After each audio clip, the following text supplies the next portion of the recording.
Hello, नमस्कार विद्यार्थी मित्रांनो, आपल्या सर्वांचं स्वागत आहे महाराष्ट्र नर्सिंग ऑफिसर्सच्या या ऑनलाईन यूट्यूब प्लॅटफॉर्मवर. तर आपण जी सिरीज बघणार आहोत ती कुठली, टार्गेट CHO सिरीज. ही सिरीज अशा विद्यार्थ्यांसाठी आहे जे विद्यार्थी CHO साठी प्रिपरेशन करत आहेत. आणि या सिरीजमध्ये आपण काय करत असतो, मोस्ट एक्सपेक्टेड MCQ जे आहेत जे तुमच्या CHO एक्झामसाठी येऊ शकतात, या क्वेश्चन सोबत आपण डील करत असतो. आणि ही जी सिरीज आहे ती कशी असणार आहे, पूर्णपणे मराठीमध्ये असणार आहे. आणि या सिरीजचा आजचा 29th एपिसोड आहे. ठीक आहे, ज्यांनी आतापर्यंतचे 28 एपिसोड्स जे आहेत ते बघितले नसतील तर त्यांनी काय करायचे, ते एपिसोड्स बघून घ्यायचे आहेत. तर व्हिडिओला सुरू करण्याच्या अगोदर ह्या व्हिडिओला लाईक करायचे आहे, कमेंटमध्ये तुमचा फीडबॅक नक्की द्यायचा आहे. ठीक आहे, तुम्हाला कुठल्या टॉपिकवर जर क्वेश्चन हवे असतील तर ते पण तुम्ही आम्हाला कमेंटमध्ये सांगू शकता, जेणेकरून आम्ही त्या टॉपिकवर क्वेश्चन्स घेऊन तो टॉपिक कव्हर करण्याचा प्रयत्न करूया. त्यानंतर हा व्हिडिओ जो आहे तुमच्या CHOचे जेवढे प्रिपरेशन करणारे स्टुडंट्स आहेत किंवा मित्र आहेत, ठीक आहे, त्यांना सर्वांना काय करायचं आहे, शेअर करायचं आहे. त्यानंतर चॅनलला सबस्क्राईब नक्की करायचं आहे. आणि यूट्यूब प्रमाणचं आपण अदर सोशल मीडिया प्लॅटफॉर्मवर पण अवेलेबल आहे, तिथे पण तुम्हाला एज्युकेशनल कंटेंट, मेडिकल क्विजेस वगैरे, जॉब अपडेट्स वगैरे मिळत असतात. ठीक आहे, तर सुरू करूया. बघा, आपला फर्स्ट क्वेश्चन बघा, at the time of counselling for about termination of pregnancy the provider should follow which approach for counselling. तर हा क्वेश्चन मी तुम्हाला काल होमवर्क म्हणून दिला होता. तर त्या क्वेश्चनमध्ये काय म्हटलेलं आहे की तुमच्याकडे एक वुमेन आलेली आहे. ठीक आहे, एक वुमन आलेली आहे आणि ती काय करणार आहे, medical termination of pregnancy MTP करण्यासाठी आलेली आहे. तर तिच्या काउन्सिलिंगसाठी कुठला अप्रोच जो आहे तो यूज करायला पाहिजे हे आपल्याला विचारलेलं आहे. तर फर्स्ट ऑप्शन म्हणतो बघा GATHER, सेकंड ऑप्शन म्हणतो GATHER, थर्ड ऑप्शन म्हणतो GETHER आणि लास्ट ऑप्शन आहे नन ऑफ द अबोव. ठीक आहे, तर तर अकॉर्डिंग टू WHO, ठीक आहे, WHO ने काय केलेलं आहे, GATHER, ठीक आहे, गॅदर हा जो आहे तो काय केलेला आहे, काउन्सिलिंगसाठी अप्रोच काय केलेला आहे, अडॉप्ट केलेला आहे. आणि त्याच्यानुसार आपल्याला बघा, प्रत्येक वर्ड जो आहे तो गॅदरचा, प्रत्येक वर्ड जो आहे तो एक इनिशियल आहे आणि तो आपल्याला काहीतरी सांगत आहे. ठीक आहे, तर G म्हणजे काय बघा, ग्रीट. ठीक आहे, ग्रीट म्हणजे तुम्ही जेव्हा तुमच्याकडे MTP करण्यासाठी जी वुमन येणार आहे, जेव्हा तुम्ही त्याच्यासाठी काउन्सिलिंग करता तेव्हा तुम्हाला काय करायचं, सर्वप्रथम तिला ग्रीट करायचं आहे. ठीक आहे, ग्रीट करायचं आहे म्हणजे ती काय होईल, कम्फर्टेबल होईल. ठीक आहे, ती काय होईल, कम्फर्टेबल होईल. त्याच्यानंतर तिला काय करायचं, आस्क, A फॉर आस्क. तिला काय विचारायचं, तिचे प्रॉब्लेम्स विचारायचे की बाबा तुला का करायचं आहे. ठीक आहे, तुला जे MTP करायचं आहे ते का करायचं आहे, किंवा हे MTP करण्याच्या नंतर तुझ्या एक्सपेक्टेशन्स काय आहेत. ठीक आहे, तुझ्या एक्सपेक्टेशन्स काय आहेत, किंवा तुला फील कसं होतं, हे काय करायचं तिला सर्व आपण विचारायचं. तिच्या फिलिंग्स बद्दल पण तिला विचारायचं आहे. त्यानंतर T फॉर टेल, मग तिला आपल्याला काय सांगायचं आहे, तिला आपल्याला काय सांगायचं आहे, ॲप्रोप्रिएट मेथड सांगायचे आहेत. कशाच्या मेथड्स, ॲप्रोप्रिएट मेथड्स ऑफ MTPच्या ज्या आहेत त्या व्हेरियस मेथड्स आहेत. ठीक आहे, मेडिकल, सर्जिकल, या ज्या मेथड्स आहेत त्या आपल्याला तिला सांगायच्या, बाबा याच्यातली कुठली जी आहे तुझ्यासाठी मोस्ट सुटेबल आहे हे तिला आपण सांगायचं आहे. त्याच्यानंतर H फॉर आहे हेल्प. तिला विचारायचं, बाबा तुला कशाची हेल्प वगैरे हवी आहे का. ठीक आहे, त्याच्यानंतर तिचे काय करायचे, सर्व जे आहे या फेजमध्ये डाऊट काय करायचे आहेत, क्लॅरिफाय करायचे आहेत. ठीक आहे, डाऊट काय करायचे आहेत, क्लॅरिफाय करून टाकायचे आहेत. त्यानंतर E फॉर एक्सप्लेन मध्ये परत तेच येतं, तिला काय करायचे, पूर्ण जी प्रोसिजर आहे ती काय करायची, स्टेप बाय स्टेप एक्सप्लेन करायचे. स्टेप बाय स्टेप काय करायचे, एक्सप्लेन करायचे. म्हणजे फॉर एक्झाम्पल, जेव्हा ती तुमच्याकडे मदर आली होती तेव्हा तुम्ही काय केला, ग्रीट केला तिला कम्फर्टेबल पोझिशन मध्ये. ठीक आहे, तिला ग्रीट केला की बाबा good morning ma'am, good morning, good evening ma'am, जे आहे तिला तुम्ही कम्फर्टेबल केला. त्याच्यानंतर तिला विचारले, बाबा तुमचा प्रॉब्लेम काय, तुम्हाला जर MTP करायची आहे तर का करायची आहे, MTP करण्यामागचं जे तुमचं मेन जे रिझन आहे ते काय आहे, किंवा ते जे MTP मागचं तुमच्या काय एक्सपेक्टेशन्स काय आहेत, किंवा तुमच्या फिलिंग्स काय आहेत ते तुम्हाला विचारायचे. ठीक आहे, MTP करण्यामागचे प्रत्येक जी वुमेन आहे त्याचे वेगवेगळे रिझन्स असू शकतात. काहींची जे आहे ते मेडिकल प्रॉब्लेम असू शकतात की बाबा करायच लागतं. ठीक आहे, किंवा काही सेक्शुअल असॉल्टचे विक्टिम्स असू शकतात. ठीक आहे, तर आपल्याला त्यांच्याबद्दलच्या त्यांचं जे आहे तो प्रॉब्लेम नेमका काय आहे तो समजून घ्यायला पाहिजे. त्याच्यानंतर मग तिला काय करायचं, आपण एक अप्रोप्रिएट मेथड जी आहे अकॉर्डिंग टू तिचं जेस्टेशनल एज किंवा तिची जी हेल्थ आहे त्याच्यानुसार आपल्याला काय सांगायचे, तिला एक तिची सुटेबल मेथड सांगायची आहे. सुटेबल मेथड सांगल्याच्या नंतर तिला काय करायचं, तिचे काही डाऊट्स असतील, मग आपण जेव्हा तिला काहीतरी एखादी मेथड सांगू तेव्हा तिला तिचे काय असतील, डाऊट्स असतील, मग ते डाऊट्स आपण क्लॅरिफाय करायचे आहेत. आणि मग त्याच्यानंतर तिने जी प्रोसिजर चूज केली आहे, फॉर एक्झाम्पल तुम्ही तिला सांगितलं की मेडिकल टर्मिनेशन ऑफ प्रेग्नन्सी आपण करूया, आपण तुला काय करूया, मिझोप्रेस्टोल आणि मिपिप्रोस्टोनच्या टॅब्लेट्स देऊया, आणि त्याच्यानंतर मग आपण काय करूया, तो जो कोर्स आहे तो कंप्लीट केल्याच्या नंतर बघूया की तुझं काय काय आहे. त्याच्यानंतर आपल्याला काय करायला लागेल, परत सोनोग्राफी करायला लागेल, आणि त्याच्यानंतर आपल्याला समजेल की जे आहे ते तुझं MTP जे आहे ते कंप्लीट झालेलं की आहे किंवा नाही. मग तिचे पण त्याच्याबद्दल काहीतरी डाऊट असतील, ते डाऊट केल्याच्या नंतर तिला काय करायचं, आपण जी स्टेप बाय स्टेप काय करायचे, पूर्ण प्रोसिजर एक्सप्लेन केली पाहिजे. बाबा तुला कधी यायला पाहिजे, त्याच्यानंतर तुला ही जी टॅब्लेट्स आहे ही कधी टॅब्लेट्स घ्यायला पाहिजे, ठीक आहे. त्यानंतर 2 टॅब्लेट्समध्ये किती अंतर ठेवायला पाहिजे, हे सगळं तुला स्टेप बाय स्टेप एक्सप्लेन करायचं आहे. टॅब्लेट घेऊन झाल्याच्या नंतर तुला किती दिवसानंतर सोनोग्राफीसाठी फॉलोअपला यायचे, हे सर्व जे आहे ते आपण तिला एक्सप्लेन केलं पाहिजे. तर आर फेज जे आहे, आर फेजमध्ये काय करायला पाहिजे, आपण रेफर करायला पाहिजे. रेफर करायला पाहिजे म्हणजे काय, फॉर एक्झाम्पल जो काउन्सिलर जो आहे त्याला काय, तो जो आहे तो गायनाकोलॉजिस्ट आहे, ठीक आहे. आणि जर ती जी वुमन आहे ती जर तिला एखादा कार्डियक प्रॉब्लेम असेल, ठीक आहे, तर तिला एखादा कार्डियक प्रॉब्लेम असेल तर त्याने काय करायला पाहिजे, कार्डिओलॉजिस्टचं पण ओपिनियन घ्यायला पाहिजे.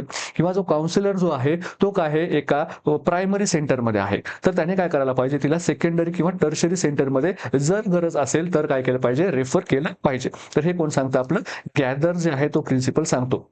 तर गॅदर जो आहे तो WHO ने पण आता अडॉप्ट केलेला आहे, ठीक आहे. तर गॅदर हा कुणासाठी यूज करतो आपण, ज्या मदर्सला, ज्या वुमन्सला काय आहे, MTPची गरज आहे आणि त्या MTPच्या काउन्सिलिंगसाठी आपण कुठला अप्रोच वापरतो, तर आपण गॅदर हा अप्रोच वापरतो, ठीक आहे. तर ऑप्शन ए जो आहे आपला इथे करेक्ट आन्सर असणार आहे. नेक्स्ट क्वेश्चन बघूया. Separation of placenta starts at the lower edge of placenta at lateral border in, ठीक आहे, लोअर एजच्या लॅटरल बॉर्डरला, ठीक आहे, कुठल्या मेथडमध्ये काय होतो, प्लॅसेंटा सेपरेट होतो, हे आपल्याला विचारलेलं आहे. फर्स्ट आहे डंकन मेथड, सेकंड आहे स्कुल्ज मेथड, थर्ड आहे होमिओस्टॅटिस आणि फोर्थ आहे कंट्रोल्ड कॉर्ड ट्रॅक्शन, ठीक आहे.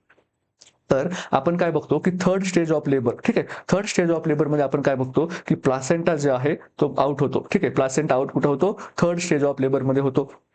तर प्लासेंटा आउट होत असताना प्लासेंटाचं जे आउट होण्याच्या ज्या मेथड्स आहेत, ठीक आहे, त्यांची जी आउट होण्याची जी पद्धत आहे त्या पद्धतीनुसार आपल्याला काय झालं, त्याचे दोन आपण टाईप केलेले आहेत.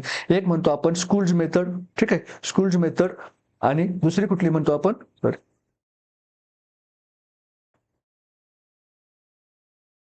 स्कुल्ज मेथड, आणि दुसरी कुठली म्हणतो आपण, डंकन मेथड असं आपण म्हणत असतो, ठीक आहे. तर स्कुल्ज मेथडला आपण काय म्हणतो, ऑल्सो नोन ॲज शायनी स्कुल्ज. तर याला शायनी स्कुल्स काय म्हणतो, कारण जेव्हा प्लासेंटा बाहेर येतो तेव्हा तो कसा असतो, त्याचा सरफेस कसा असतो, शायनी असतो, म्हणून त्याला आपण काय म्हणतो, शायनी स्कुल्स असं आपण म्हणतो. तर बघा शायनी स्कुल्स मध्ये काय होतं, प्लासेंटल सेपरेशन जे आहे, placental separation starts at centre. Essential separation कुठे स्टार्ट होतं, सेंटरला होतं. फॉर एक्झाम्पल हे काय तुमचं युटरस आहे, ठीक आहे, हे काय तुमचं युटरस आहे आणि इथे काय आहे तुमचा प्लासेंटा सिच्युएटेड आहे, ठीक आहे, हा प्लासेंटा सिच्युएटेड आहे. मग प्लासेंटल सेपरेशन जे आहे ते ह्या इथून स्टार्ट होतं, ठीक आहे, इथून स्टार्ट होतं, म्हणून त्याला आपण काय म्हणतो, सेंटर पासून सुरू होत आहे असं म्हणतो. मग इथून स्टार्ट होताना ही जी ब्लिडिंग आहे ती काय होते, ब्लिडिंग सर्व जी आहे ती इथेच राहते. म्हणजे ब्लिडिंग जी असते ती कशी असते, कन्सिल्ड असते. ब्लिडिंग कशी असते, कन्सिल्ड असते. आणि काय असतो, आपल्याला लेस ब्लड व्हिजिबल असतो, लेस ब्लड व्हिजिबल असतो. ब्लड लॉस तेवढाच होतो, पण जे आपल्याला आहे ते व्हिजिबल कमी होतो. का, कारण जो ब्लड आहे ते इथेच ट्रॅप होतोय, ते काय येत नाही, बाहेर येत नाही. आणि मग जेव्हा तो पूर्ण प्लासेंटा बाहेर येईल त्याच्यानंतरच काय बघायला मिळतं, आपल्याला ब्लड बघायला मिळतं, ठीक आहे. आणि याच्यामध्ये जो आपल्याला फर्स्ट व्हिजिबल पार्ट असतो तो होतो शायनी, किंवा जो फिटल सरफेसचा पार्ट असतो, फिटल सरफेसचा पार्ट असतो तो आपल्याला व्हिजिबल होतो, ठीक आहे. आणि याच्यामध्ये जो प्लासेंटा दिसतो तो कसा दिसतो, इन्व्हर्टेड अम्ब्रेला शेप सारखा दिसतो, इन्व्हर्टेड अम्ब्रेला शेप सारखा दिसतो, ठीक आहे. तर ही इमेज बघा, तुम्हाला या इमेज मध्ये समजून जाईल. तर ही जी आहे, हा जो आहे तो स्कुल्ज मेथड आहे, ठीक आहे. इथे कसं होतंय बघा, हा जो प्लासेंटा होता इथे अटॅच होता आणि तिचे पूर्ण जे ब्लड आहे ते काय झाले, पूर्ण इथे ट्रॅप झाले. आणि ही जी तुम्हाला ही जी सरफेस दिसतोय, हा सरफेस काय दिसतोय, शायनी सरफेस दिसतोय. आणि हा कसा एक इन्व्हर्टेड अम्ब्रेला सारखा पॅटर्न दिसतोय बघा. हे काय दिसतोय आपल्याला, ही अम्ब्रेलाची जी खालची ही असते काठी असते ती दिसते, आणि त्याच्यानंतर हा अम्ब्रेला असा इन्व्हर्टेड टाईपचा दिसतो, ठीक आहे. म्हणजे हे आपल्याला थोडक्यात हे असं दिसतंय. तर हे कसं झालं, इन्व्हर्टेड अम्ब्रेला सारखं दिसतंय आपल्याला, ठीक आहे. तर ही जी मेथड आहे प्लासेंटा सेपरेशनची, हिला आपण म्हणतो शायनी स्कुल्ज मेथड, ठीक आहे. तर दुसरी जी मेथड आहे ती आहे डंकन मेथड.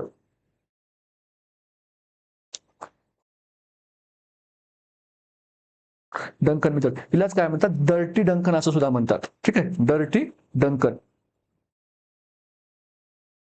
डर्टी डंकन असं सुद्धा म्हणतात. ह्याच्यामध्ये प्लासेंटल सेपरेशन जे आहे ते होतं स्टार्ट्स ॲट लॅटरल बॉर्डरचा लोअर ऍस्पेक्ट, लॅटरल बॉर्डरचा जो लोअर ऍस्पेक्ट आहे तिथून काय होतं, स्टार्ट होतं. आणि तसं झाल्यामुळे काय होतं, जी ब्लिडिंग आहे ती काय बघायला मिळते आपल्याला, खूप जास्त हेवी ब्लिडिंग आपल्याला बघायला मिळते. का, कारण इथे बघा इथं काय होतं, प्लासेंटल सेपरेशन इथून स्टार्ट होतं आणि जी काय ब्लिडिंग होणार आहे ती ब्लिडिंग काय होते, सगळी बाहेर दिसते. ती ब्लिडिंग कशी दिसते आपल्याला, व्हिजिबल दिसते, ठीक आहे, व्हिजिबल. ब्लिडिंग कशी असते, व्हिजिबल असते आणि आपल्याला फिटल सरफेस येतो काही त्या अगोदर नाही, तर आपल्याला काय कुठला सरफेस बघायला मिळतो, मॅटर्नल सरफेस जो आहे तो अगोदर बघायला मिळतो आणि त्याच्यामुळे काय असतो तो सरफेस कसा असतो, रफ सरफेस असतो. रफ सरफेस जो आहे तो आपल्याला बघायला मिळतं आणि एक्सटर्नल ब्लिडिंग जे आहे ते आपल्याला याच्यामध्ये जास्त बघायला मिळते. ठीक आहे, तर ही जी आहे आपली डंकन मेथड आहे. इथे काय होतं, सेपरेशन इथून स्टार्ट होतं, त्याच्यामुळे काय होतं, ही जी सर्व ब्लिडिंग आहे ती काय निघते, बाहेर निघते, म्हणून आपल्याला एक्सटर्नल ब्लिडिंग जास्त दिसते. आणि स्कूल्समध्ये काय बघायला मिळते आपल्याला, स्कूल्समध्ये आपल्याला जी आहे ते ब्लिडिंग काय होते, सर्व इथं ट्रॅप होते, त्यामुळे आपल्याला एक्सटर्नल ब्लिडिंग जी खूप कमी बघायला मिळते.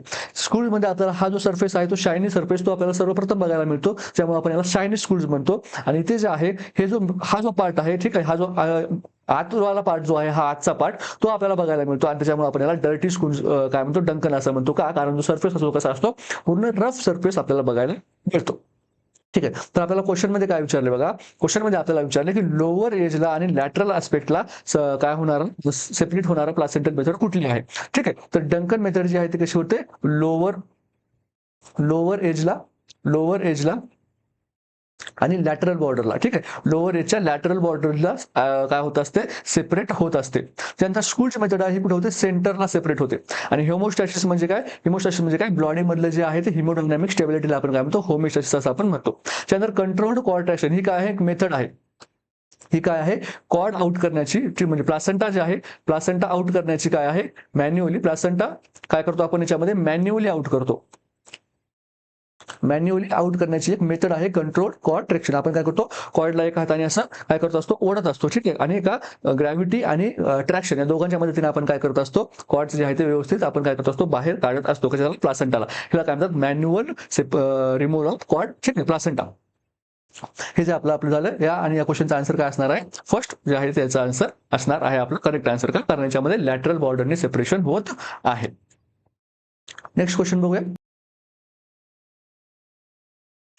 नेक्स्ट क्वेश्चन बघण्याच्या अगोदर बघा, आपली जी त्रिशूला सिरीज आहे ही कशी आहे, एमसीक्यू प्लस थेअरीची सिरीज आहे. त्याच्यानंतर आपली ब्रह्मास्त्र सिरीज जी आहे, सॉरी त्रिशूला सिरीज जी आहे ते फक्त आपली एमसीक्यू सिरीज आहे. ब्रह्मास्त्र सिरीज जी आहे आपली थेअरी प्लस एमसीक्यू सिरीज आहे. या सिरीजमध्ये आपण काय करत असतो, टॉपिक वाईज आणि सिस्टीम वाईज बघत असतो. ठीक आहे, तर इथे आपलं आता इंटेग्युमेटरी सिस्टीम संपलेली आहे, रेस्पिरेटरी सिस्टीम संपलेली आहे आणि कार्डियक सिस्टीम जी आहे ती आपली काही दिवसामध्ये संपणार आहे. ठीक आहे, तर ह्या सिरीजमध्ये तुम्ही काय करू शकता, पूर्ण तुमचा थेअरी जो आहे तुमचा पोर्शन बघू शकता. आणि ही जी तुमची आपली PYQची सिरीज आहे याच्यामध्ये फक्त 1 ते 5 एपिसोड्स आहेत.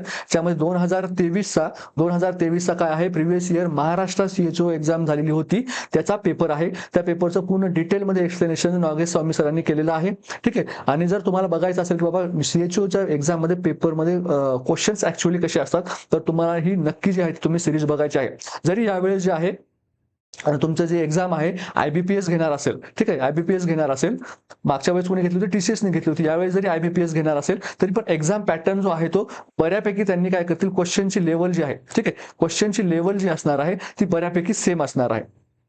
IBPSचा जो असं थोडासा पॅटर्न जो आपल्याला काय बघायला मिळतो, मॉडरेट टू हाय बघायला मिळतो. मॉडरेट टू हाय क्वेश्चनची जी आहे ती डिफिकल्टी लेवल बघायला मिळते. TCS जो असतो थोडासा माइल्ड टू मॉडरेट पेपर असतो नेहमी.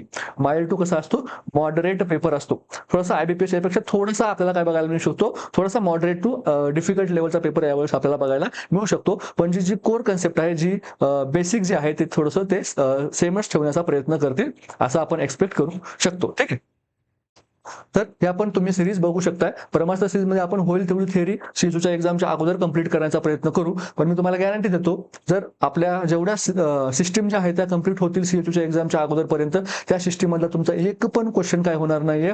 जर तुम्ही प्रॉपर याचा सिरीज जर बघितला, त्याच्या नोट्स जर व्यवस्थित केल्या, तर त्या सिस्टीम मध्ये तुमचा एक पण क्वेश्चन चुकणार नाही याची गॅरंटी मी तुम्हाला देतो. ठीक आहे, कारण आपण त्याच्यामध्ये त्या लेवलची थेअरी आणि त्या लेवलचे MCQ जे आहे ते आपण काय करत आहोत, इन्क्लूड करत आहोत. ठीक आहे, चला बघूया आपला नेक्स्ट क्वेश्चन कुठला आहे. Which is the most important hormone of woman body which is responsible for breast milk production. काय विचारलं आपल्याला, वुमन बॉडी मधला असा हार्मोन विचारलेला आहे जो की ब्रेस्ट मिल्कच्या प्रोडक्शनसाठी इम्पॉर्टंट आहे. आणि आपल्याला ऑप्शन दिले आहेत इस्ट्रोजन, प्रोलॅक्टिन, प्रोजेस्टेरॉन आणि इन्शुलिन. तर बघा, लॅक्टेशन जेव्हा आपण बोलतो, लॅक्टेशन म्हणजे काय, मिल्क प्रोडक्शन. ठीक आहे, मिल्क प्रोडक्शन. पण याच्यामध्ये आपल्याला फेजेस बघायला मिळतात. जसं की आपल्याला फर्स्ट फेज बघायला मिळते मॅमोजेनेसिस.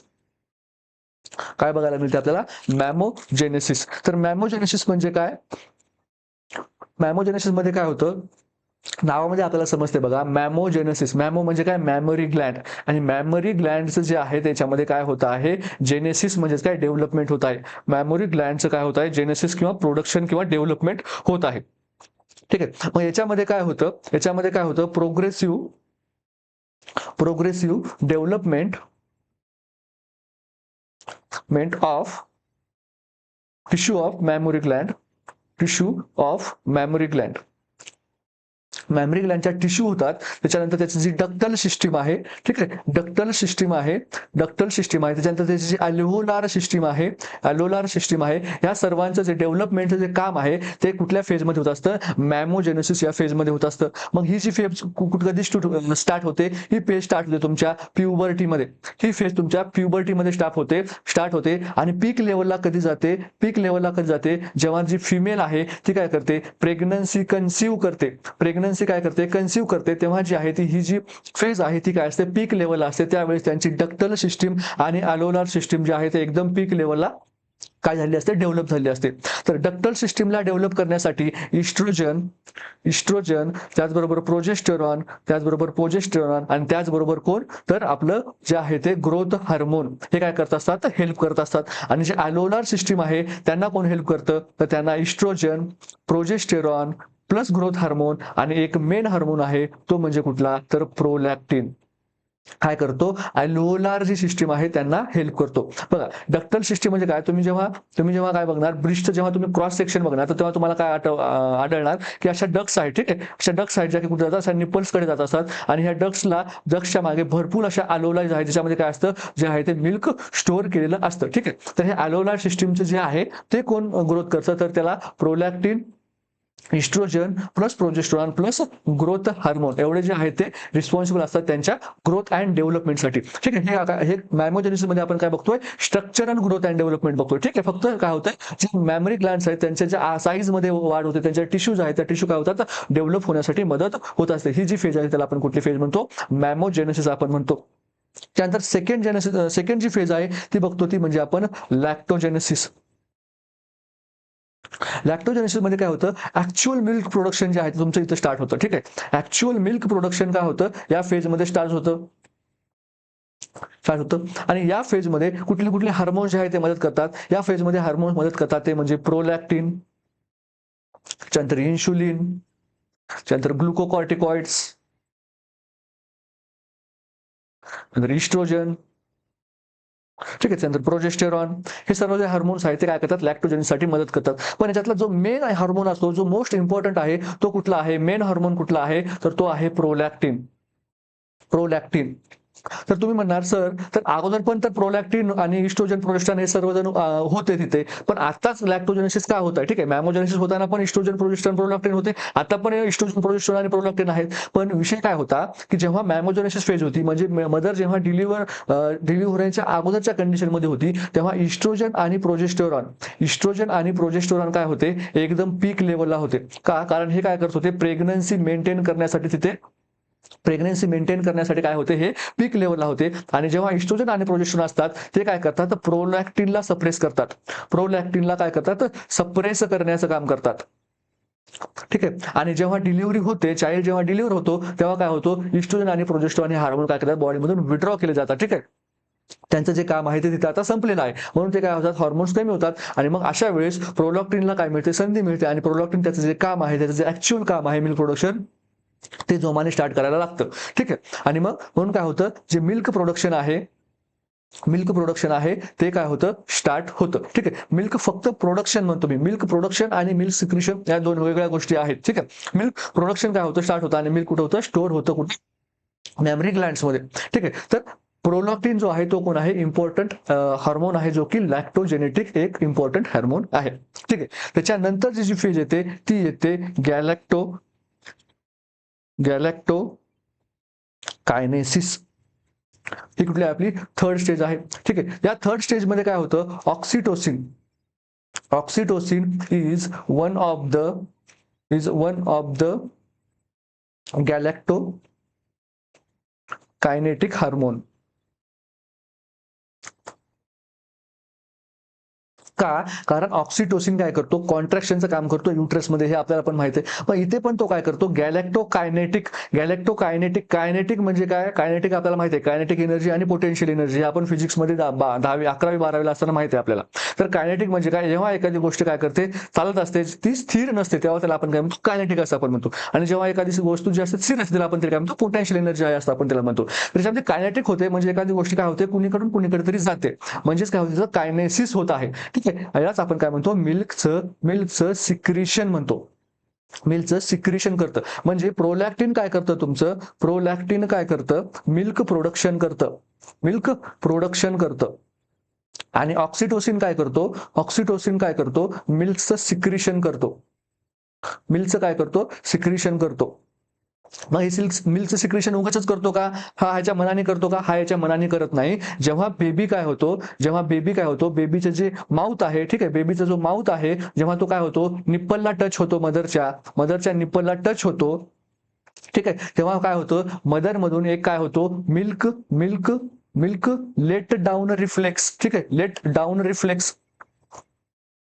मिल्क लेट डाऊन रिफ्लेक्स हा एक तयार होतो. आणि हा मिल्क लेट डाऊन रिफ्लेक्समुळे काय होतं, ऑक्सिटोसिनचं सिक्रेशन जे आहे ते वाढतं. आणि ऑक्सिटोसिनचं सिक्रेशन वाढल्यामुळे ॲज अ ऑक्सिटोसिन काय आहे, गॅलेक्टोकायनेटिक हॉर्मोन आहे, म्हणून काय होतं, जो बेबी आहे जेव्हा तो सक करतो तेव्हा त्याला काय बघायला मिळतं, त्याला जे आहे ते मिल्क येत असतं, त्याला आपण काय म्हणतो, मिल्क सिक्रेशन असं आपण म्हणतो. ठीक आहे, मिल्क सिक्रेशन. ठीक आहे, तर मिल्क सिक्रेशन आणि प्रोडक्शन मध्ये काय करायचं नाहीये, गोंधळ करायचा नाहीये. क्वेश्चन मध्ये काय केलं जातं, तुम्हाला मुद्दामून मिल्क सिक्रेशन असं दिलं जातं आणि फर्स्ट हार्मोन तुम्हाला दिला जातो प्रोलॅक्टिन, आणि तुम्ही खालचे ऑप्शन वाचत नाही आणि फर्स्ट जो ऑप्शन आहे त्याला टिक करून येता आणि रिझल्ट पेपरच्या बाहेर आल्याच्या नंतर म्हणता माझा पेपर खूप चांगला गेला आहे, आणि रिझल्ट आल्याच्या नंतर म्हणता असं कसं झालं. तर हे असं होत असतं. त्याच्यामुळं सिक्रेशन आणि प्रोडक्शन हे काय आहे, दोन वेगवेगळ्या टर्म्स आहेत, दोन वेगवेगळ्या टर्मसाठी वेगवेगळे हॉर्मोन्स आहेत. जेव्हा तुम्हाला सिक्रेशन बद्दल विचारलं जाईल तेव्हा तुम्ही ऑक्सिटोसिन बद्दल बोलायचं आहे, तेव्हा तुम्हाला प्रोडक्शन बद्दल बोललं जाईल तेव्हा तुम्ही प्रोलॅक्टिन बद्दल बोलायचं आहे. ठीक आहे, त्याच्यानंतर आपण काय बघितलं आतापर्यंत, की 3 फेज बघितल्या. त्यानंतर फेज येते ती म्हणजे गॅलॅक्टोपोएसिस. गॅलॅक्टोपोएसिस म्हणजे काय, मेंटेनन्स ऑफ ब्रिस्ट मिल्क. जे मिल्क येत होतं, ठीक आहे, आपण प्रोडक्शन पण केलं, सिक्रेशन पण केलं, पण ती जे आहे ते प्रोडक्शन असं काय झालं पाहिजे, कंटिन्यू काय झालं पाहिजे, मेंटेन झालं पाहिजे. तर जे आहे ते जे काय आहे, तर आपला प्रोलॅक्टिन काय करतं, यासाठी मेंटेन करतं. ठीक आहे, तर प्रोलॅक्टिन काय आहे, सिंगल मोस्ट हा एकटा हार्मोन आहे, जो की काय करतो, गॅलॅक्टोपोएटिक आहे, जे की काय आहे, गॅलॅक्टोपोएटिक आहे. हा एकटा हार्मोन आहे जो की काय आहे, गॅलॅक्टोपोएटिक आहे. म्हणजेच काय करतो, तो ब्रिस्ट फिडिंग जे आहे, ते ब्रिस्ट मिल्क जे आहे त्याचं काय करत असतं, मेंटेनन्स करत असतं. ठीक आहे, तर आपल्याला क्वेश्चन मध्ये काय विचारले बघा, which is the most important hormone body is responsible for breast milk production बद्दल विचारलेला आहे. तर प्रोडक्शन बद्दल कुठला असतो, आपला प्रोलॅक्टिन असा असतो. ठीक आहे, त्याच्यानंतर इस्ट्रोजन, प्रोजेस्टेरॉन आणि इन्सुलिन यांचं पण काय आहे, त्याच्यामध्ये योगदान आहे, पण जो आहे तो मोस्ट रिस्पॉन्सिबल कुठला आहे, तर तो आहे प्रोलॅक्टिन. ठीक आहे, तर ब्रिस्ट मिल्क किंवा जे मिल्क प्रोडक्शन आहे याच्याबद्दल आपल्याला एक अजून क्वेश्चन विचारला जातो, तो म्हणजे कुठला विचारला जातो, आपण थोडक्यात एकदा बघूया. ठीक आहे, अजून जे क्वेश्चन जे आहे ते तुम्हाला एक्सपेक्टेड आहेत, म्हणजे काय होईल, आपला हा टॉपिकच काय होईल, पूर्ण कंप्लीट होईल. तर आपल्याला जे आहे ते ड्रग्ज विचारले जातात. असे ड्रग्ज जे काय करतात, की मिल्क प्रोडक्शन काय करतात, इम्प्रूव्ह करतात.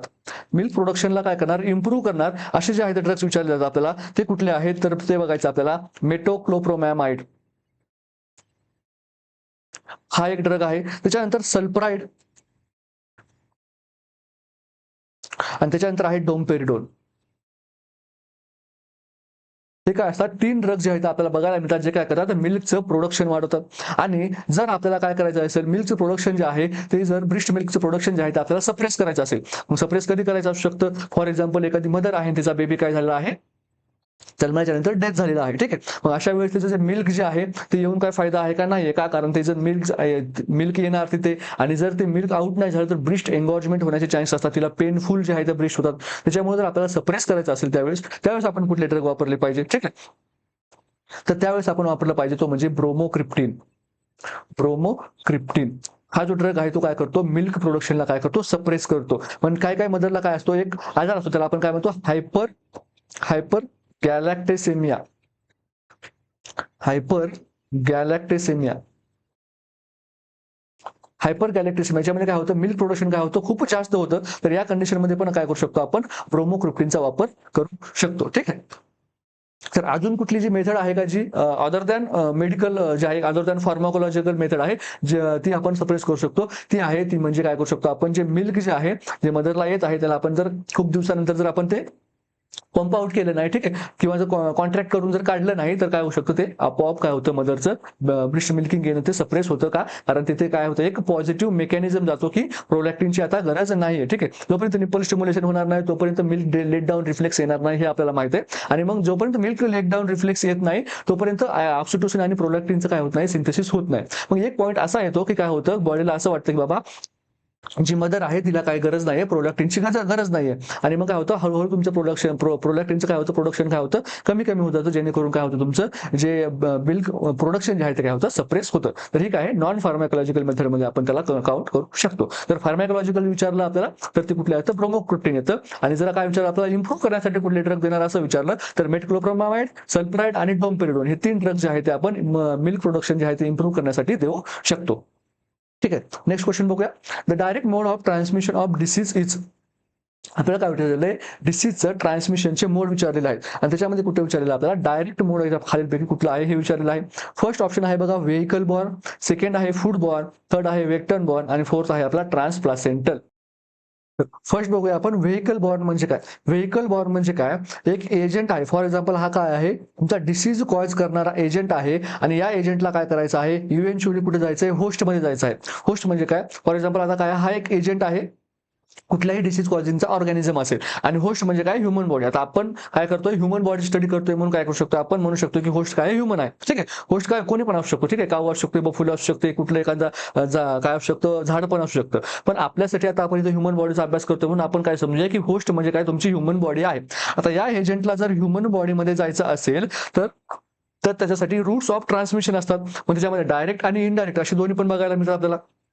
डायरेक्ट म्हणजे काय, एजंट काय करतो, डायरेक्ट होस्टमध्ये जातो, त्याला आपण काय म्हणतो, डायरेक्ट ट्रान्समिशन म्हणतो. आणि जर एजंटला होस्टपर्यंत जाण्यासाठी काय करायला लागत असेल, कुणाची तरी मदत घ्यावी लागत असेल. ठीक आहे. कुणाची तरी मदत घ्यावी लागत असेल आणि त्याच्यानंतर जर तो होस्टमध्ये जात असेल, तर त्याला आपण काय म्हणतो, इनडायरेक्ट मोड ऑफ ट्रान्समिशन म्हणतो.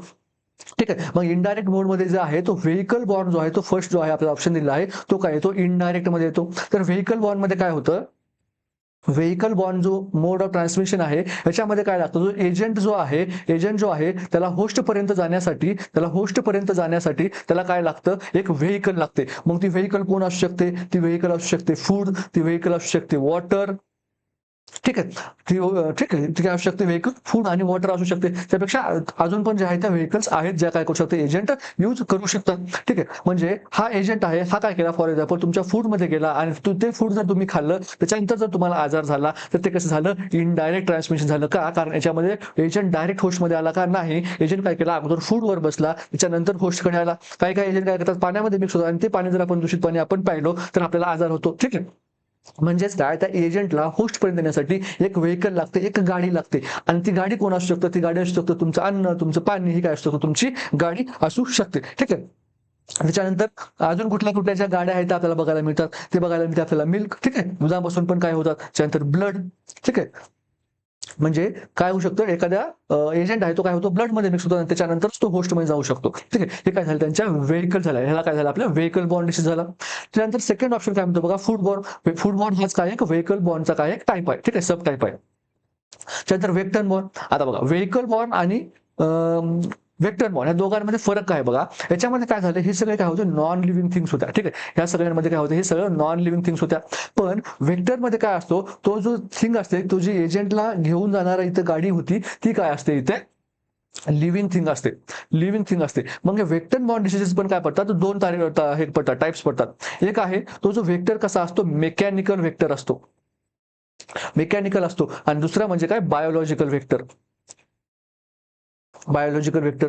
तर मेकॅनिकल व्हेक्टर मध्ये काय होतं, मेकॅनिकल व्हेक्टर मध्ये तुमचा जो एजंट आहे, तो काय होत नाहीये, तिथे त्या जो व्हेक्टर आहे, त्या व्हेक्टर मध्ये काय होत नाहीये, मल्टिप्लाय होत नाहीये. मल्टिप्लाय होतो का, तर नाही होत. ज्यामध्ये डेव्हलप होतो का, तर डेव्हलप पण होतो का, तर नाही होत. तो फक्त आणि फक्त ऍज अ मेकॅनिकल म्हणून, कॅरियर म्हणून तो काय आहे, त्याच्यावर बसलेला आहे. ठीक आहे.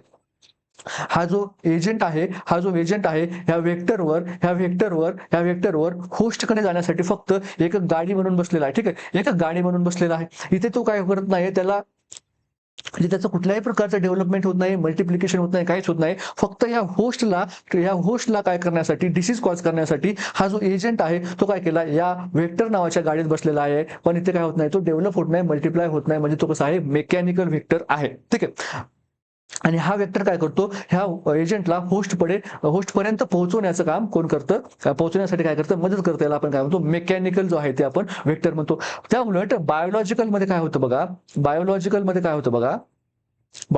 काय होतं, हा जो एजंट आहे ज्या गाडीमध्ये बसतोय याला आपण काय म्हटलं होतं, वेक्टर म्हटलं होतं. पण ही गाडी कशी असते, ह्या एजंटला काय करते, होस्ट पर्यंत तर घेऊनच जाते. त्याचबरोबर काय करते, त्या एजंटचं इथं काय करते, मल्टिप्लिकेशन करते किंवा डेव्हलपमेंट करते. ठीक आहे, मल्टिप्लिकेशन करते किंवा डेव्हलपमेंट करते किंवा काय करते, मल्टिप्लिकेशन प्लस डेव्हलपमेंट बोथ करते. ठीक आहे. मग जर तो काय करत असेल, फक्त मल्टिप्लिकेशन करत असेल तर त्याला आपण काय म्हणतो, प्रोपागेटिव्ह ट्रान्समिशन म्हणतो. ठीक आहे, मल्टिप्लिकेशन करत असेल त्याला आपण काय म्हणतो, प्रोपॅगेटिव्ह ट्रान्समिशन म्हणतो. आणि जर तो काय करत असेल, फक्त डेव्हलपमेंट करत असेल तर आपण काय म्हणतो, सायक्लो डेव्हलपमेंटल असं आपण म्हणतो. आणि जर ते काय करत असेल, डेव्हलपमेंट प्लस मल्टिप्लिकेशन करत असेल तर त्याला आपण काय म्हणतो, सायक्लो प्रोपॅगेटिव्ह ट्रान्समिशन असं आपण म्हणतो. ठीक आहे, या 3 टर्मिनॉलॉजी तुमच्या क्लिअर झाल्या, की जेव्हा एजंट काय करतो, फक्त मल्टिप्लाय करू देतो तेव्हा त्याला आपण काय म्हणतो, प्रोपॅगेटिव्ह म्हणतो. फक्त डेव्हलपमेंट करू देतो तेव्हा आपण त्याला काय म्हणतो, सायक्लो डेव्हलपमेंट म्हणतो. आणि जेव्हा मल्टिप्लिकेशन आणि डेव्हलपमेंट दोन्ही पण करू देतो त्याला आपण काय म्हणतो, सायक्लो प्रोपॅगेटिव्ह ट्रान्समिशन असं आपण म्हणत असतो. म्हणजेच काय करतो, तुमचा एजंट इथे फक्त येताना एक होता, त्याच्यात जेव्हा तो वेक्टरवर बसला तेव्हा तो एकटा बसला होता. पण तो वेक्टर जोपर्यंत इथे इथे येईपर्यंत त्या एकचे किती झाले, 10 झाले. आणि त्या डिसीज कॉज करण्याची कॅपॅसिटी जी आहे ती काय झाली, त्यांची वाढली. म्हणून जे वेक्टर बॉर्न डिसीज असतात ते काय असतात, थोडेसे डेंजर असतात. कुठले वाले, बायोलॉजिकल वेक्टर जेव्हा ते यूज करतात तेव्हा, रादर दॅन मेकॅनिकल वेक्टरवर जेव्हा तो एकटा बसतो तेव्हा तो एकटाच येतो, त्यामुळे त्याची कुठली डेव्हलपमेंट होते का, डेव्हलपमेंट होत नाही. पण याच्यामध्ये जेव्हा तो बसतो बायोलॉजिकल मध्ये, तेव्हा त्याचं एकतर मल्टिप्लिकेशन होतं, त्याचं डेव्हलपमेंट होतं, त्याची जी पॅथोजेनिसिटी आहे ती वाढते, त्याची जो व्हायरल आहे तो वाढतो, त्यांची जी संख्या आहे ती वाढते. त्याच्यामुळे काय होतं, डिसीज जो आहे तो अजून काय बनतो, खतरनाक बनतो. तर याचं जे एक्झाम्पल बघायचं झालं तर ते आपल्या सर्वांचं फेवरेट आहे, मलेरिया. ठीक आहे, मलेरियाचा आपण बघतो की अॅनाफिलस, फिमेल अॅनाफिलस मॉस्किटो मध्ये कशी काय चालते, लाईफ सायकल चालते. आणि त्याच्यानंतर मग तो काय करतो, ह्युमन्स म्हणजे काय, होस्ट जो आहे आपला ह्युमन, त्याला काय करतं, इन्फेक्ट करतं. आणि त्याच्यानंतर त्याची कशी सायकल चालते हे पण आपण मागच्या एका एपिसोडमध्ये बघितलेलंच आहे. ठीक आहे. तर हे काय झालं, आपलं बायोलॉजिकल आणि मेकॅनिकल वेक्टर बद्दल झालं. त्यानंतर थर्ड बघा काय म्हणतो, ट्रान्सप्लासेंटर म्हणजे काय, एजंट मदर पासून, ठीक आहे, मदर पासून काय झाला, डिसीज कुठे गेला, कुठे गेला, तो जो फिटस आहे, ठीक आहे, फिटस आहे तिकडे गेला. ठीक आहे. मग याच्यामध्ये त्यांना कुणाची गरज पडली का, डायरेक्ट एजंट कुठे गेला, होस्टकडे गेला, त्याला कुणाचीही गरज पडली का, त्यांना कुणाचीही गरज पडली नाही. म्हणून हे जे मेथड ऑफ ट्रान्समिशन आहे त्याला आपण काय म्हणतो, डायरेक्ट ट्रान्समिशन म्हणतो. ठीक आहे, त्याला कुणालाही एक्सटर्नल जे आहे, एक्सटर्नल एजंटची किंवा एक्सटर्नल व्हेकलची गरज पडली का, किंवा एक्सटर्नल वेक्टरची गरज पडली का, तर बिलकुल पडली नाही. काय झालं, डायरेक्ट मदर करून डिसीज कुणा गेला, डायरेक्ट फिटस कडे गेला. त्याचप्रमाणे अजून जे आहे ते डायरेक्ट कॉन्टॅक्ट कशामुळे होऊ शकतात, टचिंगमुळे होऊ शकतो. ठीक आहे, जो आजार काय होतात, टचिंगने पसरते. ठीक आहे, त्या काय केलं, जो इन्फेक्टेड पर्सन आहे तो नॉन इन्फेक्टेड पर्सनला टच केला, त्याचे ऑर्गॅनिझम त्याच्यामध्ये डायरेक्ट ट्रान्सफर झाले, काय झालं, डायरेक्ट ट्रान्समिशन झालं. त्यानंतर किसिंग, एखाद्या पर्सनने दुसऱ्या पर्सनला किस केलं, जो पर्सन जो आहे तो इन्फेक्टेड होता, दुसरा पर्सन नॉन इन्फेक्टेड होता, त्याचं जर ट्रान्समिशन झालं ते काय झालं, डायरेक्ट ट्रान्समिशन झालं. ठीक आहे. त्याच्यानंतर सेक्शुअल कॉन्टॅक्टने होणारे, ठीक आहे, सेक्शुअल कॉन्टॅक्टने होणारे जेवढे सेक्शुअली ट्रान्समिटेड डिसीज आहेत, एसटीडी, हे काय डायरेक्ट कॉन्टॅक्टने होणारे आहेत. ठीक आहे, त्यामुळे आपण काय म्हणू शकतो, डायरेक्ट ट्रान्समिशनचा ट्रान्सप्लासेंटर ऑप्शन डी काय आहे ते करेक्ट आन्सर असणार आहे. व्हेकल बॉर्नला काय लागतं, एक व्हेकल लागते, जे काय असते, नॉन लिव्हिंग असते. मग तुमचं फूड असेल, वॉटर असेल, मिल्क असेल, ब्लड असेल. ठीक आहे. फुल बॉर्नचा एक टाईप आहे व्हेकल बॉर्नचा. थर्ड ऑप्शन आहे आपला व्हेक्टर बॉर्नचे आपण 2 टाईप बघितले. कुठला बघितला आपण व्हेक्टर बॉर्नचे 2 टाईप, मेकॅनिकल बघितले आणि त्याच्यानंतर बायोलॉजिकल बघितले. हे बघा, ठीक आहे. आणि जर त्याच्यामध्ये मेकॅनिकल मध्ये काय होत नाही, मल्टिप्लाय अँड डेव्हलपमेंट होत नाही. बायोलॉजिकल मध्ये काय होतं, मल्टिप्लाय प्लस डेव्हलपमेंट प्लस किंवा मल्टिप्लाय किंवा डेव्हलपमेंट हे पण होऊ शकतं. जर फक्त मल्टिप्लाय झालं तर आपण त्याला प्रोपॅगेटिव्ह म्हटलं, जर फक्त डेव्हलपमेंट झालं तर आपण त्याला काय म्हटलं, सायक्लो डेव्हलपमेंट म्हटलं. आणि जर मल्टिप्लाय प्लस डेव्हलपमेंट दोन्ही पण जर होत असेल एजंटचं, तर त्याला आपण काय म्हटलं, सायक्लो प्रोपॅगेटिव्ह ट्रान्समिशन ऑफ डिसीज असं आपण म्हटलं. ठीक आहे. तर हे झाला आपला क्वेश्चन आणि या क्वेश्चनचा आन्सर होता ट्रान्सप्लासेंटर. ठीक आहे, त्याच्यानंतर याचा जर क्वेश्चन आला तर आपला चुकता कामा नये. नेक्स्ट क्वेश्चन बघूया. All are the characteristic of true labour pain except. ठीक आहे, आपल्याला काय विचारायचं खालीपैकी कुठले जे आहे ते कॅरेक्टरिस्टिक्स आहेत कशाचे, ट्रू लेबर पेनचे, पण त्याच्यापैकी एक नाहीये. ठीक आहे, म्हणजे एक्सेप्ट विचारला आहे. हा एक्सेप्ट पण तुम्हाला वाचायचा आहे. इथे जसं मी तुम्हाला आता थोड्या वेळापूर्वी सांगितलं की जसं तुम्हाला सिक्रेशन आणि प्रोडक्शन मध्ये कन्फ्युज होऊ शकतं, तसं एक्सेप्ट मध्ये पण होऊ शकतं. ठीक आहे, आणि एक्सेप्टच्या क्वेश्चनचे सर्व ऑप्शन जे आहे ते वाचायचे. एक ऑप्शन जरी तुम्हाला माहित आहे की कन्फर्म हे नाहीये याचा आन्सर, तरी पण तुम्ही एक्सेप्टच्या क्वेश्चनचे सर्वच्या सर्व ऑप्शन जे आहे ते नेहमी वाचायचे. इथे तुम्हाला टाइम जो आहे ते टाइम कटिंग इथे करायची नाही. टाइम कटिंग कोणत्या क्वेश्चन मध्ये करू शकतो मी तुम्हाला ते सांगेलच, पण अशा क्वेश्चन मध्ये टाइम कटिंग तुम्हाला अजिबात करायची नाही आहे. ठीक आहे, तर फर्स्ट ऑप्शन बघा, intensity and duration of contraction increase प्रोग्रेसिव्हली. काय होतं, तुमच्याकडे जी मदर आलेली आहे, ठीक आहे, ती काय आली, एक मदर आली आणि ती कशी आहे, ती काय सांगते की मला लेबर पेन आहे.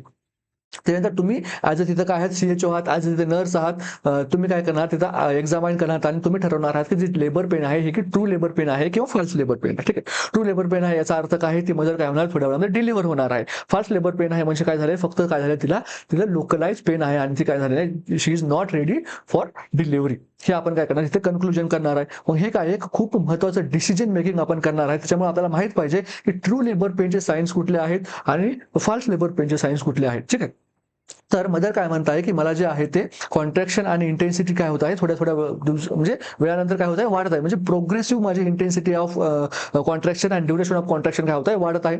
ठीक आहे, त्यानंतर सेकंड ती काय म्हटली की तिथे असोसिएटेड विथ शो. त्यानंतर तुम्हाला काय बघायला मिळाला, शो बघायला मिळाला. शो म्हणजे काय, हा तुमचा सर्व्हिस असतो. हा जो तुमचा सर्व्हिस असतो, इथे काय असतात, म्युकस प्लग असते. ठीक आहे, म्युकस काय होतो, आता जो सर्व्हिस आहे तो कसा आहे, फुल्ली मॅच्युअर सर्व्हिस आहे जेव्हा ती काय असते तुमच्याकडे लेबर पेन मध्ये येत आहे याचा अर्थ. आणि जर तिथे म्युकस प्लेग जे आहे, म्युकस सिक्रिशन तिथे कंटिन्युअस असतात आणि जर तुम्हाला म्युकस सिक्रिशन जर तुम्हाला वजायनल तिथे बघायला मिळत असतील तर तुम्हाला काय, तुम्ही काय म्हणू शकता की तो काय शो आहे, त्याला आपण काय म्हणतो, शो असं आपण म्हणतो. जर तिथे म्युकस सिक्रिशन्स असतील तर, जे की काय असतात, सर्वायकल असतात. त्यानंतर थर्ड ऑप्शन काय म्हणतो बघा, progressive effacement and dilatation of cervix. Cervix काय होत आहे, डायलेट होत आहे आणि त्याबरोबर काय होत आहे, इफेस पण होत आहे. त्यानंतर pain is confined to lower abdomen and groin.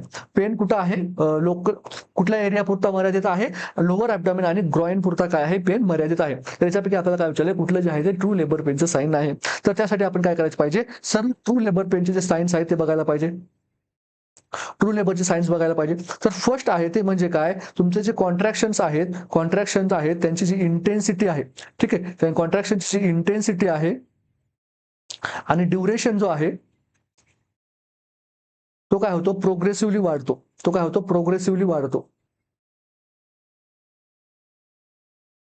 हा झाला आपला फर्स्ट जो आहे तो साइन ट्रू प्रेग्नन्सीचा. त्याच्यानंतर जे आहे ते फ्रिक्वेन्सी वाढते, फ्रिक्वेन्सी ऑफ कॉन्ट्रॅक्शन वाढते. ठीक आहे, म्हणजे पहिले स्टार्टिंगला तुमच्या काय होऊ लागले, एका मिनिटामध्ये फॉर एक्झाम्पल 10 कॉन्ट्रॅक्शन झाले, त्याच्यानंतर एका मिनिटामध्ये 12 कॉन्ट्रॅक्शन यायला लागले, त्यानंतर एका मिनिटामध्ये 15 कॉन्ट्रॅक्शन यायला लागले. ठीक आहे, म्हणजे काय होतं, फ्रिक्वेन्सी ऑफ कॉन्ट्रॅक्शन वाढते. त्यानंतर काय होतं, इंटेन्सिटी, त्यानंतर painful painful uterine contraction, contraction contraction कशा आहेत, पेनफुल आहेत आणि कशा आहेत, ऍट इक्वल इंटरवल. ठीक आहे, इंटरवल कसा आहे त्यांचा, इक्वल इंटरवल आहे, रिदमिक कॉन्ट्रॅक्शन तिथे स्टार्ट आहे. ठीक आहे, त्यानंतर असोसिएटेड विथ शो. ते काय बघायला मिळतो आपल्याला, शो बघायला मिळतो. म्हणजे काय, शो काय, एक सर्वायकल म्युकसची प्लग आहे. ठीक आहे, त्यानंतर काय बघायला मिळतं आपल्याला, progressive effacement and dilatation of cervix. जेव्हा तुम्ही काय केलं, मदरला पीव्ही केलं, ठीक आहे, परवा तुम्ही जेव्हा एक्झामिनेशन केलं तेव्हा काय बघायला मिळालं, डायलेटेशन बघायला मिळालं. त्यानंतर पहिले जेव्हा तुमच्याकडे मदर आली तेव्हा होतं 2 फिंगर डायलेटेशन होतं. त्यानंतर थोड्या वेळानंतर ते 3 फिंगर झालं, थोड्या वेळानंतर ते 4 फिंगर झालं. म्हणजे काय होत आहे, डायलेटेशन वाढत आहे. याचा अर्थ काय आहे, मदर काय आहे, ट्रू लेबर पेन मध्ये आहे. ठीक आहे, त्याच्यानंतर काय आहे, डिसेंट ऑफ प्रेझेंटिंग पार्ट. जो प्रेझेंटिंग पार्ट आहे तो काय होत आहे, हळूहळू डिसेंट होत आहे. मग प्रेझेंटिंग पार्ट कुठला असू शकतो, हेड असू शकतं, जर काय असेल तर व्हर्टेक्स प्रेझेंटेशन असेल तर ऑसोपिट असू शकतो, त्यानंतर ब्रिज प्रेझेंटेशन असेल तर बटक्स असू शकतं. जो कुठलाही त्याचा प्रेझेंटिंग पार्ट आहे तो काय होत आहे, हळूहळू डिसेंट होत आहे, हे आपल्याला जाणवत आहे. तर आपण काय म्हणू शकतो, ट्रू लेबर पेन मध्ये आहे. त्यानंतर बघू शकतो आपण काय होतं, formation of bag of water. Formation of bag of water. Bag of water म्हणजे काय बघा, जेव्हा काय असतं जो फिटसचं जे हेड आहे, ठीक आहे, फिटसचं जे हेड आहे ते जेव्हा युटरसमध्ये काय होतं असं खाली खाली येत असतं, तेव्हा ते काय होतं, ते एमनिओटिक फ्लुइड आहे इथं ट्रॅप होतो आणि थोड्या वेळानंतर काय होतं, ही जे आहे तो हेड जे आहे ते अजून खाली येतं, हेड जे आहे ते काय होतं अजून खाली येतं आणि ते काय होतं युटरसच्या इथे अशी काय होते पुढे एक बॅग ऑफ वॉटर तयार होते, त्याला काय म्हणतो आपण बॅग ऑफ वॉटर असं आपण म्हणतो. तेव्हा हेड येण्याच्या अगोदर काय होतं, ही बॅग ऑफ वॉटर आपल्याला अगोदर प्रेझेंटिंग पार्टच्या अगोदर पण आपल्याला हे बघायला मिळतं आणि हे आपण जेव्हा रप्चर करतो तेव्हा आपण काय त्याला रप्चर ऑफ मेम्ब्रेन असं आपण म्हणतो. जर रप्चर होत नसेल तर त्याला आपण काय करतो, artificial rupture of membrane, AROM असं आपण म्हणतो. आपल्याला काय करायला लागतं, आर्टिफिशियल त्याला रप्चर करायला लागतं. ठीक आहे. त्यानंतर लास्ट साइन जो आपल्याला बघायला मिळतो तो काय आहे, जे पेन आहे, pain is not is not relieved by sedative किंवा रेस्ट. जर आपल्या मदरला सांगितले बाबा थोडा वेळ रेस्ट कर, तुझं काय होईल, पेन कमी होईल, आणि जर रेस्ट केल्याच्या नंतर पण जर तिचं पेन कमी होत नसेल तर याचा अर्थ काय आहे, ते ट्रू लेबर पेन आहे. तिला आपण जर अनालिसिस दिले, तिला आपण जर सिडेटिव्ह दिले तरी पण तिचं पेन कमी होत नसेल तर याचा अर्थ काय आहे, ते पेन जे आहे ते कसं आहे, ट्रू पेन आहे. आणि हे पेन कुठं असतं लोकलाइज, हे असतं फ्रंट ऑफ ॲब्डॉमेन आणि which is radiating to thighs. ठीक आहे, हे पेन जे आहे ते कुठं रेडिएट होतं, थाईज पर्यंत रेडिएट होतं, तर आपण काय म्हणू शकतो, ते पेन जे आहे ते कसं आहे, ट्रू लेबर पेन आहे असं आपण म्हणू शकतो. तर आपल्याकडे किती आहेत, 8 जे आहे ते ट्रू लेबर पेनचे साईन्स आहेत. या 8 पैकी जे आपल्याला बघायला मिळत असतील कुठले पण साईन, तर आपण काय म्हणू शकतो, जे पेन आहे ते कसं आहे, ट्रू लेबर पेन आहे. फर्स्ट आहे जे कॉन्ट्रॅक्शन कसं असलं पाहिजे, तुमचं इंटेन्सिटी अँड ड्युरेशन प्रोग्रेसिव्हली वाढली पाहिजे, फ्रिक्वेन्सी वाढली पाहिजे, कॉन्ट्रॅक्शन मधला डिस्टन्स जो आहे तो कसा पाहिजे, इक्वल पाहिजे, शो असायला पाहिजे तिथं, जो सर्व्हिस आहे तो कसा पाहिजे, इफेस आणि डायलेट व्हायला पाहिजे प्रोग्रेसिव्हली. त्यानंतर प्रेझेंटिंग पार्ट जो आहे तो कसा व्हायला पाहिजे, डिसेंट म्हणजे खाली खाली यायला पाहिजे. त्यानंतर formation of bag of water व्हायला पाहिजे आणि पेन काय व्हायला पाहिजे, रिलीव्ह व्हायला पाहिजे नाही, जरी पण आपण सिलेटिव्ह रेस्ट दिले तरी पण. आणि पेन कुठं असायला पाहिजे, फ्रंट अँड ॲब्डॉमेन, आणि जे रेडिएट व्हायला पाहिजे कुठं, तुमच्या दोन्हीकडे थाई पण त्यामध्ये जर रेडिएट होत असेल तर म्हणत असेल की माझ्या दोन्हीकडे पायांना पण दुखत आहे, तर आपण काय म्हणू शकतो, हे ट्रू लेबर पेनचे सायन्स आहेत. ट्रू लेबर पेनचे सायन्स प्रमाणेच फाल्स लेबर पेनचे आपल्याला पण सायन्स बघायला पाहिजे. ठीक आहे, जर तुमचं जे पेन आहे ते डल इन नेचर असेल, ठीक आहे, डल इन नेचर म्हणजे खूप जे आहे ते पेन कसं आहे, सिव्हिअर नाही, तर आपण त्याला काय म्हणू शकतो, काय नाही, हे फाल्स लेबर पेन आहे. त्यानंतर जे पेन आहे ते काय आहे, confined to lower abdomen and groin. फक्त जे ग्रॉइन आणि लोअर ॲब्डॉमेन आहे तेवढ्याच एरियापुरतं जर तुमचं पेन मर्यादित असेल तर आपण काय म्हणू शकतो की ते पेन कसं आहे, फाल्स लेबर पेन आहे. ठीक आहे. त्यानंतर काय असू शकतं, not associated with hardness of uterus. Uterus hard होतं याचा अर्थ काय दाखवते, ते आपल्याला युटेराइन कॉन्ट्रॅक्शन दाखवते. म्हणून जर युटेराइन कॉन्ट्रॅक्शन नसेल, हार्डनेस नसेल, तर याचा अर्थ आपण काय म्हणू शकतो, ते काय तिथं युटेराइन कॉन्ट्रॅक्शन अब्सेंट आहेत. पेन जे आहे ते विस्टरल कॉजचा आहे. ठीक आहे, युटेराइन कॉज आहे का पेनसाठी, युटेराइन कॉज नाही आहे. ठीक आहे. त्यानंतर काय म्हणू शकतो आपण, no have signs of true labour पेनचे मी आतापर्यंत जेवढे 8 साईन सांगितले त्यापैकी जर एक पण साईन प्रेझेंट नसेल तर मग आपण काय म्हणू शकतो, हे पेन कसं आहे, फाल्स लेबर पेन आहे. आणि त्यानंतर फिफ्थ म्हणजे लास्ट जे आहे आपला फाल्स लेबर पेनचं साईन, ते म्हणजे काय, रिलीव्ड बाय सिडेटिव्ह किंवा रेस्ट. जर आपण मदरला रेस्ट करायला सांगितली किंवा सिलेटिव्ह दिली आणि त्याचं पेन कमी झालं तर याचा अर्थ काय आहे, ते फाल्स लेबर पेन होतं, ते ट्रू लेबर पेन नव्हतं. ठीक आहे, त्यानंतर तुम्ही मदरला मग डिलिव्हरीसाठी घेऊ शकता का, नाही. ठीक आहे, जर ती मदर पेन जर ट्रू लेबर पेन असेल तरच तुम्ही तिला लेबर रूम मध्ये तुम्ही तिला घेणार आणि त्यानंतर तिला काय करणार, तुम्ही नॉर्मल डिलिव्हरी किंवा जे काही जर तिला काही कॉन्ट्राइंडिकेशन असेल तर तुम्ही तिला LAC साठी घेऊ शकता. तर हे आपण आतापर्यंत काय बघितलं, ट्रू लेबर पेन आणि फॉल्स लेबर पेन बद्दल बघितलं. तर आपल्याला क्वेश्चन मध्ये बघा, फर्स्ट आपला ऑप्शन म्हणतोय intensity and duration of contraction increase प्रोग्रेसिव्हली, म्हणजे काही चांगली गोष्ट आहे. ठीक आहे, म्हणजे हे आपलं करेक्ट आन्सर, आपला आन्सर जे आहे ते काय विचारलं आपल्याला, जे चुकीचं आहे ते विचारलंय, पण हा जो आहे ते ट्रू लेबर पेन साठी करेक्ट आहे. त्यानंतर विचारलं आपल्याला असोसिएशन विथ शो, हे पण ट्रू लेबर पेनचं साईन आहे. Progressive refreshment and dilatation of cervix, हे पण ट्रू लेबर पेनचं साईन आहे. Pain is confined to lower abdominal and groin, हे काय आहे, फाल्स लेबर पेनचं साईन आहे. ठीक आहे, म्हणजे हा आपला काय असणार इथे करेक्ट ऑप्शन असणार आहे. नेक्स्ट क्वेश्चन बघा, mitosis is the condition of, काय विचारलं आपल्याला, मायटोसिस काय आहे, मायटोसिस काय आहे, तर मायटोसिस आहे एक सेल डिव्हिजनचा टाईप. सेल डिव्हिजनचा काय आहे, एक टाईप आहे. तर आपल्याला ऑप्शन मध्ये काय विचारलं बघा, mitosis the condition of cell breakdown, cell division without reduction, cell death आणि cell division with half chromosome. तर बघा, तर सेल डिव्हिजन जेव्हा आपण बघतो तेव्हा आपल्याला 2 सेल डिव्हिजनचा टाईप बघायला मिळतात. ठीक आहे, आपल्याला किती टाईप बघायला मिळतात? 2 टाईप बघायला मिळतात. एक बघायला मिळतो आपल्याला मायटॉसिस आणि दुसरा बघायला मिळतो आपल्याला मिओसिस. तर मायटॉसिस जे आहे त्या मायटॉसिसमध्ये फॉर एक्झाम्पल तुमची 2n ही एक सेल आहे. ठीक आहे, ह्या 2n पासून काय बनतात? 2 सेल बनतात. ठीक आहे, 2 सेल बनतात आणि या 2 सेल पण कशा असतात? 2n या सेल असतात. मिओसिस मध्ये काय होतं? मिओसिस जे आहे ते 2 फेज मध्ये होतं. मिओसिस जे आहे ते काय होतं? 2 फेज मध्ये होतं आणि फेज 1 मध्ये काय होतं? म्हणजे तुमची 2n सेल असते, ह्या 2n चे n आणि n असं बनतं. त्यानंतर दुसरं काय होतं? परत एकदा दुसऱ्या फेजमध्ये त्याचं रिडक्शन होतं आणि त्याच्यानंतर आपल्याला काय बघायला मिळतं? n आणि ह्या साईडचे पण n आणि n. ठीक आहे, म्हणजे इथे एका एका 2n सेल पासून एक 2n सेल पासून काय मिळालं आपल्याला? 2 2n सेल मिळाल्या, बरोबर. पण मिओसिस मध्ये काय आपल्याला बघायला मिळालं? एका 2n सेल पासून आपल्याला 4n सेल मिळाल्या. म्हणजे काय झालं? त्यांचा जो क्रोमोझोम काउंट आहे तो काय झाला? मिओसिस मध्ये कमी झाला. म्हणजे काय झाला? क्रोमोझोम काउंट काय झाला? हाफ झाला. म्हणजे त्याला आपण काय म्हणतो? रिडक्शन सेल डिव्हिजन म्हणतो. रिडक्शन सेल डिव्हिजन असं आपण म्हणतो.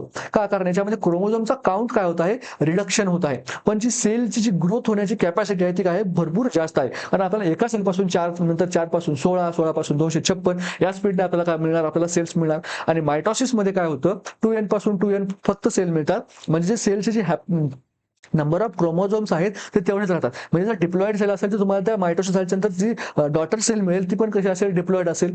पण जर तुमचं मिओसिस होत असेल आणि मिओसिस मध्ये जी पॅरेंट सेल आहे ती जर डिप्लॉइड असेल तर तुम्हाला तिची डॉटर सेल कशी मिळेल? हॅप्लॉइड मिळेल. जर पॅरेंट सेल क्वाड्रिप्लॉइड असेल तर तुमची तिची डॉटर सेल कशी मिळेल? डिप्लॉइड मिळेल. हे काय आहे? मायटोसिस आणि मिओसिस मध्ये फरक आहे.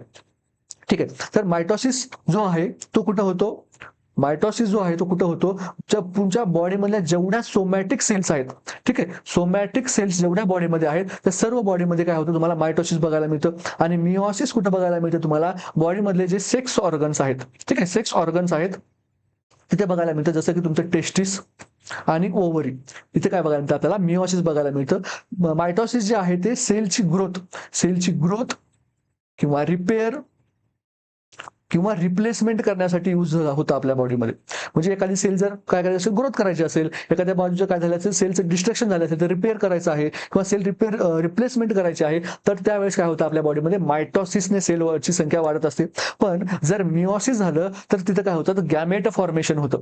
ही जी आहे मिओसिस कुठं वापरलं जातं? फक्त आणि फक्त गॅमेट फॉर्मेशनसाठी वापरलं जातं. आणि गॅमेट कुठं फॉर्म होतात? तुमच्या टेस्टिसमध्ये होतात. म्हणजे तुमचे जे मेलमध्ये आहे ते टेस्टिसमध्ये काय होतं? स्पर्म फॉर्म होतात. आणि जे फिमेल आहे फिमेलमध्ये ओव्हरीमध्ये काय होतात? ओव्हम फॉर्म होतात. म्हणजे जे मिओसिस आहे ते कुठं होतं? फक्त आणि फक्त टेस्टिस आणि ओव्हरीमध्ये होतं. का? कारण तिथेच तुमचे फक्त गॅमेट फॉर्मेशन होतात. म्हणजे आपण असं म्हणू शकतो की जे ऑर्गॅनिझम, ठीक आहे, जे ऑर्गॅनिझम सेक्शुअली रिप्रोडक्शन करतात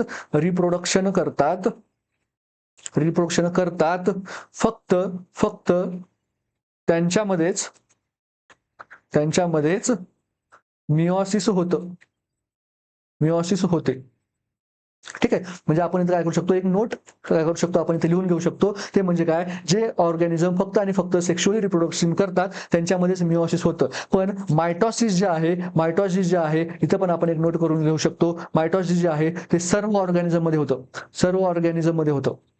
मग तो सेक्शुअल रिप्रोडक्शन करणारा असू दे, नॉन सेक्शुअली रिप्रोडक्शन करणारा असू दे, बडिंग करणारा असू दे, ठीक आहे, अमिबासारखं रिप्रोडक्शन करणारा असू दे, ते सर्व जे ऑर्गॅनिझम त्या सर्व ऑर्गॅनिझम मध्ये मायटॉसिस होतं. मग मायटॉसिस काय होतं?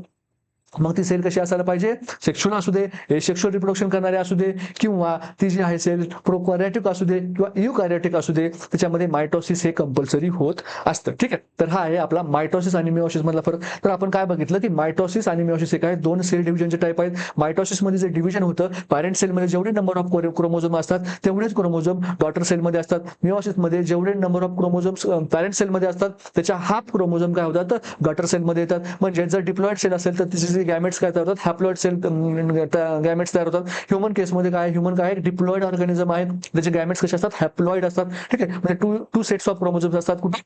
आपल्या बॉडीमध्ये. आणि जेव्हा त्याचं गॅमेट बनतं तेव्हा काय असतात, वन सेट ऑफ क्रोमोझोम बनतो. आणि मग एक father साइडने one set of chromosome, एक mother साइडने one set of chromosome. आणि जेव्हा ते दोन्ही काय होतात, फर्टिलाइज होतात, तेव्हा आपल्याला परत एक डिप्लॉइड ऑर्गॅनिझम बघायला मिळतो. तर हे काय झालं, आपलं मायटोसिस आणि मिओसिस मध्ये डिफरन्स झालं. त्यानंतर आपण बघितलं की मायटोसिस मध्ये एका 2n सेल पासून 2 2n सेल बघायला मिळतात. मिओसिस मध्ये एका 2n सेल पासून आपल्याला 4n सेल बघायला मिळतात. हे काय झालं, मायटोसिस आणि मिओसिस आणि मायटोसिस मध्ये डिफरन्स झाला. त्यानंतर आपण बघितलं की मायटोसिस जे आहे ते सोमॅटिक सेल्स मध्ये होतं. म्हणजे तुमच्या बॉडीमधल्या सर्व सेल्स एक्सेप्ट कुठल्या, ज्या की काय आहे तर सेक्शुअल गॅमेट्स बनवण्यासाठी तयार होत असणाऱ्या सेल्स. आणि जे तुमचं मिओसिस आहे ते कुठे होतं, फक्त आणि फक्त सेक्शुअल सेल्स मध्ये होतं, जे की तुमच्या टेस्टिस आणि ओव्हरी मध्ये असतात.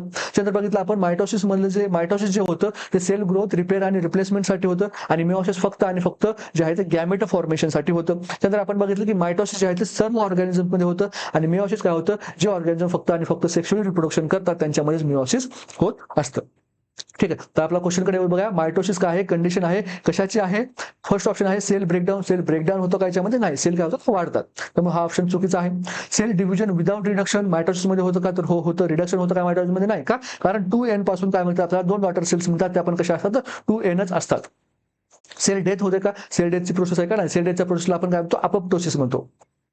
अपोप्टोसिस ही काय आहे, सेल डेथची प्रोसेस आहे. त्यानंतर cell division with half chromosome, हे काय म्हणतं, हा ऑप्शन कशासाठी डिनोट करतोय आपल्याला, मिओसिस. म्हणजे काय 2n सेल पासून काय बनतं, 2 मध्ये n त्याच्यानंतर परत n त्याच्यानंतर परत n म्हणजे काय होतं, 2n पॅरेंट सेल पासून 4 हॅप्लॉइड नंबर ऑफ सेल बनतं, त्याच्यामध्ये काय होतं, रिडक्शन होतं. ठीक आहे.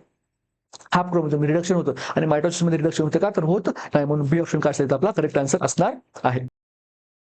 नेक्स्ट क्वेश्चन बघूया. The process of drawing a specific conclusion from a set of ideas is non as. ठीक आहे. म्हणजे काय, स्पेसिफिक कन्क्लुजन काढतोय आपण कशासाठी, एक जनरल कन्क्लुजन पासून. ठीक आहे. सेट ऑफ आयडियाज म्हणजे काय, जनरल कन्क्लुजन पासून आपण काय करतोय, एक काय करतोय, स्पेसिफिक कन्क्लुजन काढतोय. स्पेसिफिक कन्क्लुजन काढतोय. तर त्याला काय म्हणतात हे आपल्याला विचारलं आहे. फर्स्ट ऑप्शन आहे इंडक्टिव्ह रिझनिंग, सेकंड आहे डिडक्टिव्ह रिझनिंग, थर्ड आहे आयडियालिझम आणि थर्ड लास्ट काय आहे, लॉजिकल रिझनिंग. तर बघा, इंडक्टिव्ह रिझनिंग म्हणजे काय, इंडक्टिव्ह रिझनिंग म्हणजे काय, इंडक्टिव्ह रिझनिंग म्हणजे काय, आपण काय करतो, स्पेसिफिक पासून जनरल जातो. स्पेसिफिक पासून काय करतो, जनरल कंडिशन कडे जात असतो, जनरल कन्क्लुजन येत असतो. म्हणजे फॉर एक्झाम्पल तुम्ही काय आहात, एका कम्युनिटीमध्ये सीएचओ आहात. ठीक आहे. त्या कम्युनिटीमध्ये तुम्ही सीएचओ आहात, सीएचओ आहात. आणि तुम्ही काय करा, कोविडचा सर्व्हे करतात. कोविड काळामध्ये काय होतं, तुमची सीएचओ ड्युटी होती. आणि तुम्ही काय बघायला मिळालं की हा एक कोविडचा पेशंट आहे ए, याच्यामध्ये तुम्हाला काय बघायला मिळालं, शॉर्टनेस ऑफ ब्रीथ बघायला मिळाली. तुम्हाला अजून एक तुम्ही पेशंट बघितला बी, त्याच्यामध्ये पण तुम्हाला शॉर्टनेस ऑफ ब्रीथ बघायला मिळाली. तुम्ही अजून एक पेशंट बघितला सी, त्याच्यामध्ये पण तुम्हाला शॉर्टनेस ऑफ ब्रीथ बघायला मिळाली. म्हणजे हा ए पेशंटसाठी ही काय होती, एक स्पेसिफिक कन्क्लुजन होतं. ह्या बी पेशंटसाठी हे स्पेसिफिक कन्क्लुजन होतं. आणि सी पेशंटसाठी हे स्पेसिफिक कन्क्लुजन होतं, कुठलं, शॉर्टनेस ऑफ ब्रीथ. मग तुम्ही ह्या सर्वांचं एक काय केलं, डेटा तयार केला. आणि तुम्ही काय कन्क्लुजन काढलं, एक जनरल कन्क्लुजन तुम्ही काय काढलं, की जेवढे काही कोविडचे पेशंट असतात त्यांना काय असतो, शॉर्टनेस ऑफ ब्रीथ असतो. हे तुम्ही काय केलं, जनरल काय केलं, एक प्रिन्सिपल काढलं. मग तुम्ही काय केलं, जनरल प्रिन्सिपल सर्वांना सांगितलं की बाबा जे कोविडचे पेशंट असतात त्यांना काय होत असतो, शॉर्टनेस ऑफ ब्रीथ होत असतो. तर ही काय झाली, आपली इंडक्टिव्ह रिझनिंग झाली. म्हणजेच काय केलं, तुम्ही एका स्पेसिफिक पर्सनच्या ग्रुप ऑफ कन्क्लुजन पासून तुम्ही काय केलं, एक जनरल काय केलं, एक कन्क्लुजन बनवलं. याला आपण काय म्हणतो, इंडक्टिव्ह रिझनिंग असं आपण म्हणतो. ठीक आहे. त्याच्या उलट डिडक्टिव्ह रिझनिंग बघा, डिडक्टिव्ह रिझनिंग म्हणजे काय, तुम्ही एक जनरल प्रिन्सिपल यूज करून तुम्ही काय करता, एका स्पेसिफिक कन्क्लुजनकडे येता. फॉर एक्झाम्पल तुम्ही एका कम्युनिटीमध्ये काय आहात, सीएचओ आहात. आणि ह्या कम्युनिटीमध्ये काय आहात, तुम्ही इथे सीएचओ असताना इथे तुम्ही काय ऑब्झर्व केलं, की इथले जे लोक आहेत ते काय करतात, बऱ्यापैकी काय करतात, ओपन डेफिकेशन सिस्टीमचा यूज करतात. मग तुम्ही ऍज अ सीएचओ तुम्हाला माहित आहे की जिथं ओपन डेफिकेशन आहे तिथे काय आहे, तर फूड वॉटर रिलेटेड जे डिसीज आहेत ते जास्त होऊ शकतात. ते जे डायरियल डिसीज जे आहेत ते काय होऊ शकतात, जास्त होऊ शकतात. म्हणजेच तुम्ही काय केलं की एक जो जनरल प्रिन्सिपल होता की काय बाबा, की ओपन डेफिकेशन मध्ये काय होतं, डायरियल डिसीज होतात. मग तुम्ही काय केलं, तुमची जी टीम होती, तुमच्या टीम मध्ये कोण होतं, तुमच्या टीम मध्ये एएनएम होतात, तुमच्या टीम मध्ये काय होते, एमपीडब्ल्यू होते. मग तुम्ही या सर्वांना काय सांगितलं, डायरियासाठी सर्व्हे करायला सांगितलं. मग ते तुम्हाला विचारले की बाबा सर असं का, तुम्ही आपल्या इथे एक पण डायरियाची केस नाही आणि तुम्ही आम्हाला डायरियासाठी सर्व्हे करायला का सांगताय, ऑब्वियसली तुम्हाला विचारणार. मग तुम्ही त्यांना काय सांगू शकता की बाबा, according to deductive reasoning setting जर एखाद्या परिसरामध्ये ओपन डेफिकेशन सिस्टीम असेल तर तिथे काय होऊ शकतात, डायरियाचे पेशंट जे आहेत आपल्याला बघायला मिळू शकतात. म्हणून आपण काय करायला पाहिजे, प्रिकॉशन्स घ्यायला पाहिजे. आणि हा काय आहे, एक जनरल प्रिन्सिपल आहे. कुठला, ओपन डेफिकेशन जिथं होतं तिथं डायरियाचे डिसीज असतात. हे काय एक जनरल प्रिन्सिपल आहे. मग तुम्ही काय केलं, त्यासाठी एक स्पेसिफिक कन्क्लुजन काढलं की आपल्या कम्युनिटीमध्ये पण काय होऊ शकतो, हा जो आहे तो आजार होऊ शकतो. म्हणून तुम्ही काय केलं, सर्वे करायला सांगितले कुणाला, एएनएम आणि एमपीडब्ल्यू यांना. हा काय झाला, तुमचा डिडक्टिव्ह रिझनिंगचं एक्झाम्पल झालं. ठीक आहे, मग तुमचं इंडक्टिव्ह आणि डिडक्टिव्ह समजलं असेल तुम्हाला. इंडक्टिव्ह मध्ये आपण काय करतो, स्पेसिफिक कन्क्लुजन पासून जनरल कन्क्लुजन कडे जातो. आणि डिडक्टिव्ह मध्ये काय करतो, आपण एका जनरल प्रिन्सिपल पासून स्पेसिफिक कन्क्लुजन कडे जातो. तर आपण बघूया थर्ड ऑप्शन काय म्हणतो बघा, आयडियालिझम. आयडियालिझम काय म्हणून सांगतोय की आदर्शवाद. ठीक आहे, म्हणजे एखाद्याने जे आदर्श ठेवलाय तोच आदर्श आपण पाळण्याला आपण काय म्हणतो, आयडियालिझम म्हणतो. ठीक आहे, याचा आणि काय नाहीये, कन्क्लुजनचा काही संबंध नाही. त्याचप्रमाणे लॉजिकल. ह्या एक्झाम्पल मध्ये बघा, ह्या एक्झाम्पल मध्ये सीएचओ ने काय केलं होतं, ह्या एक्झाम्पल ओपन डेफिकेशन सिस्टीम आहे म्हणून काय केलं, सर्वांना सर्वे करायला लावला होता. त्याचा डिडक्टिव्ह अप्रोच झाला होता. पण जर एखादा सीएचओ असेल आणि त्याचा जर लॉजिकल अप्रोच असेल, ठीक आहे, लॉजिकल अप्रोच असेल तर तो काय करेल की ही जी कम्युनिटी होती इथं ओपन डेफिकेशन होतं आणि ह्या ओपन डेफिकेशन मध्ये फक्त जर एक पर्सन जर आढळला, डायरियाचा आढळला, तर तुम्ही म्हणू शकता काय, तो त्याच्या पर्सनला जो डायरिया झालाय तो फक्त आणि फक्त ओपन डेफिकेशन मुळे झाला असं तुम्ही म्हणू शकता का, नाही म्हणू शकत. का, कारण त्याचे डायरिया होण्याचे रिझन्स अजून पण दुसरे असू शकतात. कदाचित त्याने दुसरं कुठेतरी जाऊन बाहेर जेवण केलं असेल, ठीक आहे, किंवा त्याला दुसरं काहीतरी गॅस्ट्रायटिस बसला असेल, दुसरं काहीतरी इन्फेक्शन असेल, दुसरा काहीतरी त्याला कॉज असेल. ठीक आहे, पण तुम्ही फक्त एक केस आली म्हणून तुम्ही म्हणू शकता काय त्याच्या ओपन डेफिकेशन मुळे त्याला डायरिया झाला, तर म्हणू शकत नाही. पण लॉजिकल रिझनिंग मध्ये फॉर एक्झाम्पल इथे जे आहे 70% लोकांना काय झाला, डायरिया झाला. पण म्हणजेच काय, 70% लोकांना डायरिया झाला याचा अर्थ काय, तुम्ही काय केला, तो डेटा असेस केला. तुम्ही काय असेस केलं की बाबा ओपन डेफिकेशनला आपल्या गावातले 100 लोक जातात. ठीक आहे, हा काय तुम्ही डेटा गॅदर केला, या 100 पैकी 70 लोकांना काय आहे, डायरिया झालेला आहे. म्हणजेच हा जो डायरिया आहे तो कशामुळे झालाय, ओपन डेफिकेशन मुळे झालाय. म्हणजे तुम्ही जे बोलताय ते कशाच्या आधारावर बोलताय, तुम्ही जे बोलताय ते अनालिटिक्स डेटा यांच्या आधारावर बोलताय. म्हणजे याला आपण काय म्हणतो, लॉजिकल रिझनिंग असं आपण म्हणतो. म्हणजेच काय झालं, तुम्ही काय लॉजिक लावलं की बाबा 100 ओपन डेफिकेशन मध्ये जात होते आणि त्या 100 पैकी 70 लोकांना अचानक डायरिया झाला, तर त्याचं कारण तुम्ही लॉजिकली थिंक केलं की बाबा याचं कारण जे आहे ओपन डेफिकेशन असू शकतं. म्हणून तुम्ही काय करणार, आता ओपन डेफिकेशन कसं बंद करता येईल, जी लोक ज्यांना डायरिया झाला त्यांना कसं ट्रीट करता येईल, तुमचं ओआरएसचा साठा कसा पुरेसा तुम्हाला मागणी करता येईल, कसं लोकांना काय करता येईल, हायड्रेशन देता येईल, हे तुमचं काय झालं त्याच्यानंतरचा अप्रोच असतो. ठीक आहे, तो हा काय आहे, फरक आहे कशामध्ये, इंडक्टिव्ह, डिडक्टिव्ह आणि लॉजिकल रिझनिंग मध्ये. ठीक आहे, तर आपल्याला क्वेश्चन मध्ये काय विचारले बघा, क्वेश्चन मध्ये आपल्याला विचारलं आहे की काय स्पेसिफिक कन्क्लुजन पासून ड्रॉइंग स्पेसिफिक कन्क्लुजन. ठीक आहे, स्पेसिफिक कन्क्लुजन काढणे. ठीक आहे, त्याच्यापासून एका जनरल प्रिन्सिपल पासून एक स्पेसिफिक कन्क्लुजन काढणे हे आपल्याला विचारलंय. तर याच्यामध्ये आपण कुठलं म्हणतो, डिडक्टिव्ह रिझनिंग असं आपण म्हणतो. म्हणजे आपलं काय असणार आहे, बी काय असणार आहे, इथे करेक्ट आन्सर असणार आहे. ठीक आहे, नेक्स्ट क्वेश्चन बघूया. Differentiate the essential amino acid from the following. तर ऑप्शन दिलं आपल्याला प्रोलिन, टायरोसिन, ग्लायसिन आणि व्हॅलिन. तर हा जो क्वेश्चन आहे तुमच्यासाठी होमवर्क असणार आहे. या क्वेश्चनचा आन्सर काय करायचं तुम्ही मला कमेंटमध्ये सांगायचं आहे की कुठला जो आहे याच्यापैकी इसेन्शियल अमायनो ऍसिड आहे. ठीक आहे, इसेन्शियल अमायनो ऍसिड आणि नॉन इसेन्शियल अमायनो ऍसिड. तर किंवा तुम्ही काय करा, इसेन्शियल अमायनो ऍसिड जे आहेत सर्व इसेन्शियल अमायनो ऍसिडची काय करा, सर्व इसेन्शियल अमिनो ऍसिड्सची मला काय करा, कमेंटमध्ये लिस्ट द्या. जेवढे काही इसेन्शियल अमिनो ऍसिड्स आहेत तेवढ्या पूर्ण जे आहे ते मला 1 2 3 4 5 6 7 8 9. ठीक आहे, हे काय करा, पूर्ण असे लिस्ट डाऊन करून कमेंटमध्ये सांगायचं आहे. ठीक आहे, तर आपण काय करूया, आजचा जो आपला सिरीज आहे इथेच थांबूया. त्यानंतर जे आपले दुसरे सिरीज आहेत जसं की ब्रह्मास्त्र सिरीज, त्रिशूला सिरीज, यांचं पण काय करा तुम्ही बघा. म्हणजे जेणेकरून काय होईल, तुम्हाला एक एक्स्ट्रा स्टडीमध्ये काय होईल, हेल्प होईल. कारण सीएचओ सिरीजमध्ये जास्तीत जास्त एमसीक्यू घेण्याचा आम्ही प्रयत्न करतोच आहे, पण टाइमच्या अभावामुळे आपण काय करू शकत नाही, जास्तीत जास्त करू शकत नाही. आपल्याकडे वेळेचा अभाव आहे, आपल्याकडे खूप कमी दिवस राहिले आहेत एक्झामसाठी. ठीक आहे, तर तुम्ही जास्तीत जास्त क्वेश्चन तुम्हाला प्रॅक्टिस करायचे असेल तर तुम्ही त्या दोन्ही पण सिरीज काय करा, जॉईन करा. बघा, त्या सर्व जे सिरीज आहेत जॉईन करा, म्हणजे काय ते सर्व फ्रीज आहेत. ठीक आहे, तुम्हाला कुठलेही चार्जेस पे करायची गरज नाही. ठीक आहे, अभ्यास करता. मिळूया आपण नेक्स्ट एपिसोडमध्ये.